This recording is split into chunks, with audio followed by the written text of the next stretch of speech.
നിന്നെയൊക്കെ കണ്ടാൽ അറപ്പ് തോന്നുമല്ലോ, നിങ്ങൾ കുടിച്ച വെള്ളത്തിൽ മുത്തി കുടിച്ചിട്ട് അതാണല്ലോ. ഹയർ സെക്കൻഡറിയിലെ കുട്ടികളോട് ജാതീയ അധിക്ഷേപം നടത്തുന്ന ടീച്ചർ വെള്ളം കുടിക്കുന്ന ടാപ്പിൽ നിന്നും കുട്ടി വെള്ളം കുടിച്ചു എന്നാരോപിച്ച് ആണ് ടീച്ചർ കുട്ടികളെ അധിക്ഷേപിക്കുന്നത്. നമ്മുടെ ഈ ആധുനിക കേരളത്തിലും ടീച്ചറും കുട്ടികളും തമ്മിലുള്ള ജാതീയ അധിക്ഷേപം വളരെ നാണക്കേടുണ്ടാക്കുന്നതാണ്.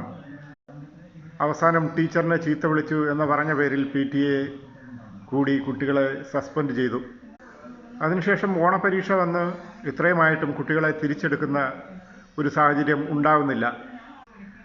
കുട്ടികളുടെ അമ്മ വന്ന് പ്രിൻസിപ്പലിനോട് ഒരുപാട് തവണ അപേക്ഷിച്ചിരുന്നു, എന്നിട്ടും തിരിച്ചെടുക്കുന്ന ഒരു സാഹചര്യം ഉണ്ടാകുന്നില്ല.